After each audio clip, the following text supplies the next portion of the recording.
Hello and welcome to Unworthy History. On today's episode, I'm going to bring you some more actual history from this book right here, Indian Depredations in Texas by J.W. Wilbarger, published back around 1889. Now this story today takes place in Hood County, and it is called the Battle of Lookout Point.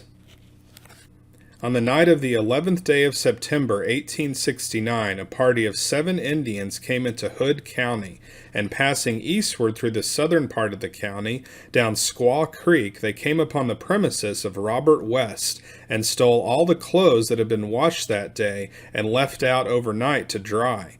This characteristic of the Indians seems to have been shown by them when opportunity offered. Years before, they had sacked Linville and stolen all the dry goods in town, and upon another occasion they stole all the clothes washed and left out to dry in the town of Bastrop. But to our narrative. After leaving West's place, they continued down Squaw Creek to McDonald's place, where they found 4 or 5 horses in the horse lot, which they rapidly transferred to their own possession. Having now penetrated nearly to the Brazos River, they hastened to retrace their steps, going westwardly, but not over the same trail made in coming down. All along they added rapidly to their stock of stolen horses until they had gathered a herd of some 200 head. But unfortunately for the Indians, someone had discovered their presence while passing down Squaw Creek, and arousing the neighborhood, a runner was sent over to the Thorpe settlement, requesting a posse to meet their posse at or near Lookout Point, a point of timber about 12 miles west of where Thorpe Springs is located. The word reached Thorpe settlement about 2 o'clock in the night of the 11th of September. The following well-known citizens were soon armed and in the saddle, to wit, J.J. Dawes, J.B. Sears, T.J. Scott, Mark Herring, W.H. Johns, W.M. Clark, John Clark, Lee Wright, James Parnell, and H.P. Thorpe. This little party of 10 stuck spurs to their horses and were off about 1 hour before day, and arriving at Lookout Point of timber, they found that the Squaw Creek party had run on the Indians in the timber nearby, as they were changing horses. The Indians now had 200 head of stolen horses. The race for life on the one part, and the race for stolen property and the scalp of the Indian on the other, now began in earnest. As they came past the point, the Thorpe party came up on them, and the two parties being joined, a furious chase for 4 miles now took place. But fate frowned on the Indians that day. By the dint of hard riding, they were surrounded and forced into a deep ravine, where they took shelter under the roots of a large tree.